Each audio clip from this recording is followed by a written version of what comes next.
Selamat pagi Bapak Ibu, saudara yang kasih Tuhan. Kita bersyukur Tuhan masih memberikan kesempatan bagi kita pagi hari ini dalam ibadah. Walaupun kita tidak saling berjumpa dalam satu ruangan, Bapak Ibu di rumah masing-masing, tapi hal itu tidak mengurangi rasa hormat kita kepada Tuhan, esensi ibadah itu sendiri. Sebab itu, mari kita menikmati ibadah ini dan mendengarkan firman Tuhan melalui video YouTube. Kita akan berdoa untuk mulai mendengarkan firman Tuhan. Bapa, dalam nama Tuhan Yesus, kami bersyukur kalau Engkau memberikan kesempatan bagi kami untuk kami beribadah pada pagi hari ini. Tuhan, tolong urapi kami, urapi setiap umat-Mu. Siapapun yang mendengarkan, biarlah melalui firman-Mu ini mereka diberkati oleh Tuhan. Mereka memperoleh kekuatan yang baru yang daripada Tuhan dan membuat iman mereka bertumbuh dalam Engkau. Terima kasih ya Tuhan. Mari Roh Kudus sekali lagi singkapkan rahasia kebenaran firman-Mu pada kami. Jadikan kami mengerti dan kami dapat melakukannya di dalam nama Tuhan Yesus Kristus. Haleluya. Amin. Puji Tuhan, kesempatan yang indah yang Tuhan berikan bagi kita. Kita mau pergunakan sebaik mungkin. Kita mau dengarkan firman Tuhan.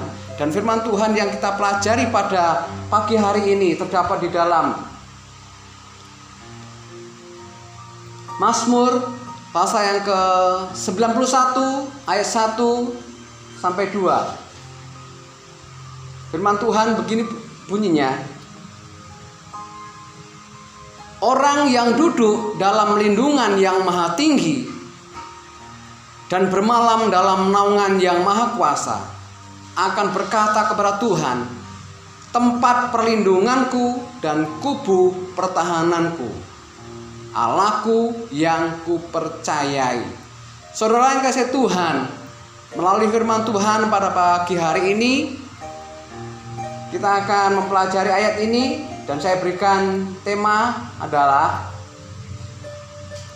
Tuhan tempat perlindungan. Tuhan tempat perlindungan. Kalau saat ini banyak orang yang merasa was-was, merasa takut, merasa khawatir karena masalah yang terjadi yang dihadapi oleh bangsa Indonesia, yaitu wabah virus COVID-19. Ini membuat banyak orang takut. Tapi bagaimanakah kita sebagai anak-anak Tuhan, sebagai orang percaya pada Tuhan? Kalau Tuhan berkata, Tuhan tempat perlindungan. Banyak orang yang mengklaim ayat ini bahwa aman dalam perlindungan Tuhan, sehingga kita terhindar dari wabah COVID-19. Hal ini bisa saja terjadi, tetapi jangan lupa dalam hal ini kita harus disertai dengan ketaatan. Harus disertai dengan ketaatan. Ketaatan pada siapa? Baik itu kepada Tuhan dan kepada pemerintah. Siapa yang taat? Kita semua. Kita akan mempelajari orang yang memperoleh perlindungan Tuhan itu seperti apa, atau siapa orang yang memperoleh, yang berhak memperoleh perlindungan dari Tuhan. Yang pertama adalah orang yang duduk dan bermalam dalam lindungan yang maha tinggi. Dikatakan di dalam ayat 1 dan ayat 2. Tadi sudah kita baca.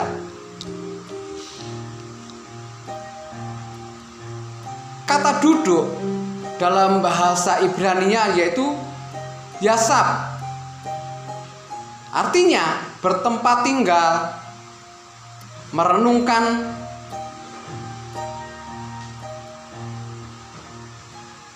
dalam konteks bangsa Yahudi, merenungkan yaitu duduk diam, merenungkan, membicarakan, berdiskusi, dan memperkatakan Taurat Tuhan atau firman Allah.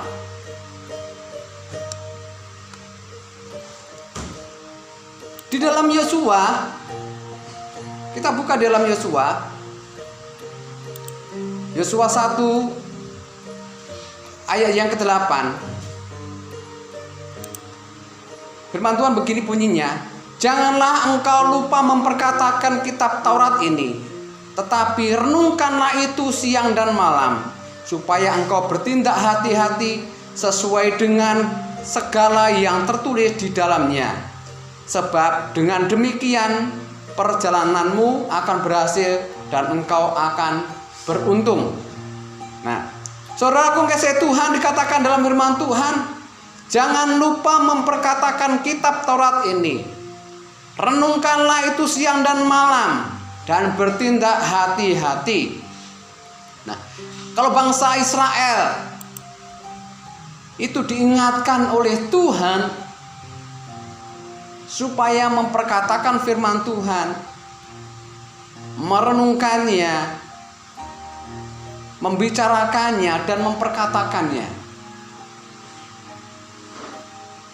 Sebabnya orang yang memperoleh perlindungan dari Tuhan adalah orang yang mau duduk. Bukan berarti di sini duduk diam, merenung atau ngelamun. Tetapi duduk di sini adalah merenungkan firman Tuhan, berdiskusi tentang firman Tuhan, memperkatakan firman Tuhan. Dan itu adalah tradisi dari orang Yahudi. Sebab itu kesempatan ini bagi kita adalah kesempatan yang luar biasa. Kita bisa duduk bersama dengan keluarga kita masing-masing untuk membicarakan firman Tuhan, untuk berdiskusi tentang firman Tuhan, bahkan merenungkan firman Tuhan. Di dalam Mazmur pasal 1 ayat 2 dikatakan, orang yang kesukaannya ialah Taurat Tuhan dan yang merenungkan siang dan malam, itu adalah orang yang berbahagia. Orang yang berbahagia adalah orang yang merenungkan firman Tuhan, orang yang suka merenungkan firman Tuhan, orang yang suka akan firman Tuhan. Di dalam Mazmur 1 ayat 2 dikatakan seperti itu. Sedangkan di dalam Mazmur pasal yang ke 63 ayat 7 dikatakan, apabila aku ingat kepadamu di tempat tidurku, merenungkan engkau sepanjang kawal malam. Dengan kata lain bahwa di tempat tidur pun kita merenungkan firman Tuhan. Dengan kata lain bahwa firman Tuhan tidak hanya sebatas di gereja. Membaca firman Tuhan, merenungkan firman Tuhan tidak hanya sebatas di gereja. Dimanapun kita berada, kita bisa mendengarkan dan merenungkan firman Tuhan. Dan selanjutnya kita akan pelajari lagi orang yang memperoleh perlindungan Tuhan, yaitu siapa lagi? Yang kedua adalah orang yang mentaati perintah Tuhan. Orang yang mentaati perintah Tuhan. Kalau di dalam Keluaran pasal 12 ayat 5 sampai 7 dan disambung ayat 21 sampai ayat 23, di situ dikatakan bahwa bangsa Israel supaya memperoleh perlindungan daripada Tuhan, memperoleh perlindungan dari Tuhan supaya tidak kena tulah, yaitu anak sulung mati, mereka harus melakukan yang pertama, menyembelih anak domba. Dan bukan hanya sembarang anak domba, tetapi domba itu harus jantan. Bukan hanya segera jantan, tetapi juga domba itu tidak bercela. Artinya tidak bercela, tidak ada noda. Selanjutnya juga umurnya hanya setahun. Umur setahun, 1 tahun. Setelah itu dikurung selama 14 hari. Kalau bangsa Indonesia saat ini mengalami wabah virus COVID-19, yaitu wabah yang seringkali disebut sebagai corona. Dan anjuran pemerintah, kita tidak boleh keluar rumah selama 2 minggu. Berarti 14 hari atau 15 hari. Bukan suatu kebetulan hal ini. Tetapi apa? Setelah hari yang ke-15, domba itu harus sembelih. Disembelih, darahnya harus dioleskan di ambang pintu rumah masing-masing orang Israel. Jadi orang Israel harus mengoleskan darah itu di ambang pintu, ambang atas, kanan kiri, olesi darah. Dan selanjutnya yaitu bangsa Israel harus ada di dalam rumah, tidak boleh keluar.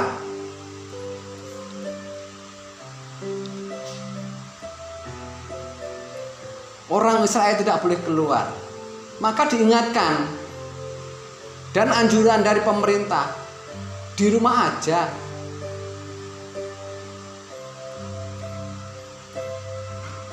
Kita tidak boleh keluar rumah. Walaupun keluar rumah terbatas, hanya belanja sembako, obat-obatan, atau keperluan yang sangat penting. Tapi pada zaman dulu, ketika ada tulah anak sulung mati, bangsa Israel benar-benar tidak boleh keluar rumah. Kalau misalnya ada bangsa Israel yang mungkin ingin melihat apakah benar Tuhan ini melakukan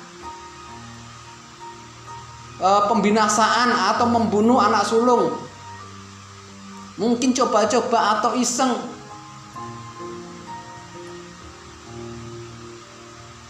atau mungkin ingin tahu, yang istilahnya sekarang mungkin ada yang kepo, mungkin keluar rumah. Saya yakin dan percaya, walaupun itu orang Israel, kalau keluar rumah pasti dia mati. Karena apa? Dia tidak taat. Firman Tuhan katakan bangsa Israel tidak boleh keluar rumah. Makanya dikasih tanda pada waktu itu. Ketika malaikat maut berkeliling ingin membinasakan anak sulung bangsa Mesir, dan orang-orang Israel dikasih tanda di ambang pintunya, yaitu dengan darah. Kalau tidak ada tanda darah di ambang pintu, anak sulung mereka pasti mati. Dan sekalipun mungkin ketika bangsa Israel walaupun sudah ada tandanya, tapi kalau bangsa Israel ada yang keluar, pasti juga mati. Karena apa? Tidak taat pada perintah Tuhan. Oleh sebab itu, orang yang memperoleh perlindungan Tuhan yaitu adalah orang yang mau mentaati perintah Tuhan atau firman Tuhan. Yang selanjutnya, orang yang memperoleh perlindungan Tuhan yaitu orang yang taat pada pemerintah. Kenapa kok harus taat pada pemerintah? Firman Tuhan katakan, coba kita buka di dalam Roma pasal yang ke-13. Roma 13 ayat 1 sampai ayat yang ke-4 dikatakan, Tiap-tiap orang harus takluk kepada pemerintah yang di atasnya, sebab tidak ada pemerintah yang tidak berasal dari Allah, dan pemerintah-pemerintah yang ada ditetapkan oleh Allah. Sebab itu, barang siapa melawan pemerintah, ia melawan ketetapan Allah, dan siapa yang melakukannya akan mendatangkan hukuman atas dirinya. Sebab jika seorang berbuat baik, ia tidak usah takut kepada pemerintah, hanya jika ia berbuat jahat. Maukah kamu hidup tanpa takut terhadap pemerintah? Perbuatlah apa yang baik, dan kamu akan beroleh pujian daripadanya. Karena pemerintah adalah hamba Allah untuk kebaikanmu. Tetapi jika engkau berbuat jahat, takutlah akan dia, karena tidak percuma pemerintah menyandang pedang. Pemerintah adalah hamba Allah untuk membalaskan murka Allah atas mereka yang berbuat jahat. Saudaraku yang kasih Tuhan, sangat jelas di sini bahwa kita sebagai orang percaya harus taat dan tunduk pada pemerintah. Walaupun mungkin hal ini tidak enak, mungkin kita merasa bahwa ibadah itu dibatasi. Mungkin kita merasa bahwa ibadah itu kok dilarang. Bukan melarang. Pemerintah tidak melarang, tapi memberikan anjuran. Boleh beribadah tapi di rumah masing-masing. Karena apa? Untuk memutus mata penyebaran virus COVID-19 ini. Untuk memutus rantai penyebaran. Jangan sampai banyak yang tertular, banyak yang terpapar. Dengan kita di rumah aja, kita sudah taat dan tunduk pada Tuhan. Melalui apa? Anjuran pemerintah. Kalau firman Tuhan katakan tadi, kalau orang yang tidak punya salah, nggak perlu takut pada pemerintah. Makanya kita mau taat kepada anjuran pemerintah itu. Ketika kita taat kepada anjuran pemerintah, berarti kita juga taat kepada Allah. Karena dikatakan firman Tuhan bahwa pemerintah adalah hamba Allah. Pemerintah adalah wakilnya Allah yang ada di bumi ini. Sebab itu saudaraku kasih Tuhan, mari kita mentaati pemerintah yang ada. Apa yang menjadi anjuran pemerintah? Jangan keluar kemana-mana, di rumah saja, supaya kita aman, kita tidak tertulari, kita tidak terpapar. Bahkan mungkin kita pun juga tidak tidak menulari orang lain, sehingga lebih banyak lagi yang terpapar. Oleh sebab itu, saudaraku kasih Tuhan, kesempatan pada pagi hari ini kita mau pergunakan dengan sebaik mungkin untuk kita beribadah bersama dengan keluarga kita. Memang jarang kesempatan untuk kita beribadah dengan keluarga karena kesibukan kita masing-masing. Ini adalah kesempatan yang sangat luar biasa. Tunduk kepada pemerintah. Sekali lagi, itu adalah bukti ketaatan kita kepada Tuhan. Yang menjadi contoh yang sangat luar biasa adalah Tuhan Yesus sendiri. Ketika Tuhan Yesus dicobai oleh orang-orang Farisi, dikatakan, bolehkah aku membayar pajak kepada Kaisar? Dan Tuhan Yesus berkata apa? Mana lihat uangmu? Berilah kepada Kaisar apa yang wajib diberikan, dan berilah kepada Allah yang wajib diberikan pada Allah. Dengan katanya bahwa kita harus tunduk dan taat kepada pemerintah dan kepada Tuhan.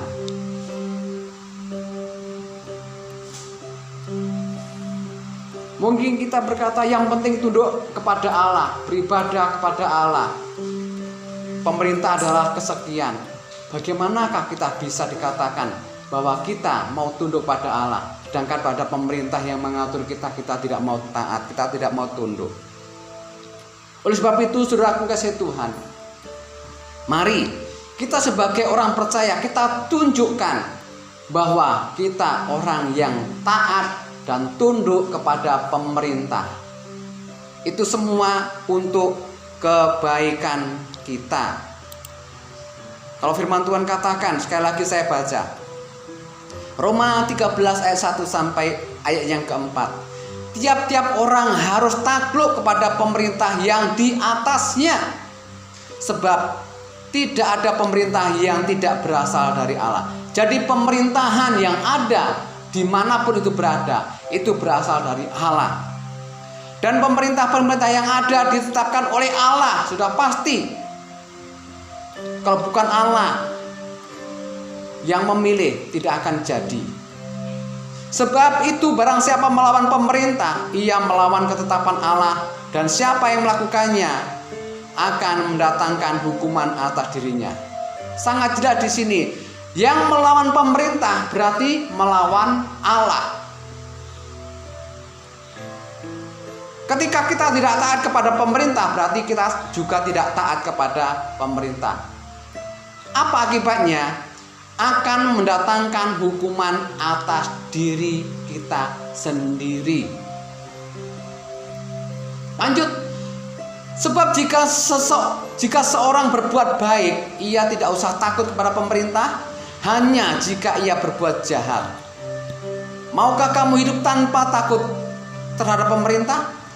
Perbuatlah apa yang baik, dan kamu akan beroleh pujian daripadanya.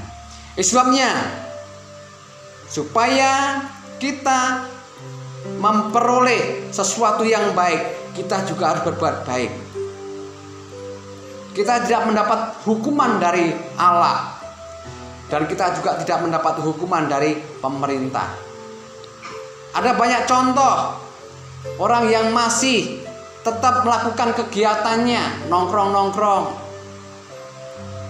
Ada yang melaksanakan resepsi pernikahan, akhirnya apa? Dibubarkan oleh aparat.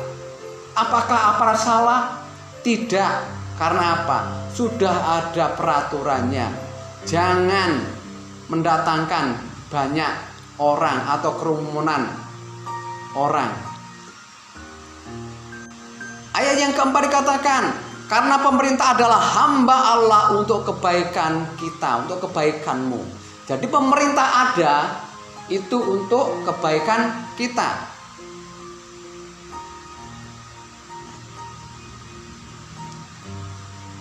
Dan selanjutnya, tetapi jika engkau berbuat jahat, takutlah akan Dia, karena tidak percuma pemerintah menyandang pedang.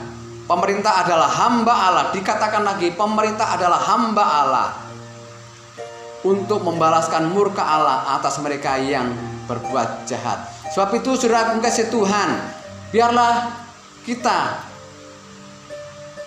adalah orang-orang percaya yang mau taat dan tunduk kepada Allah dan kepada Tuhan, sehingga kita memperoleh perlindungan yang dari Tuhan. Ayat yang terakhir katakan di dalam Titus pasal 3 ayat 1, ingatkanlah mereka supaya mereka tunduk pada pemerintah dan orang-orang yang berkuasa, taat dan siap untuk melakukan setiap pekerjaan yang baik.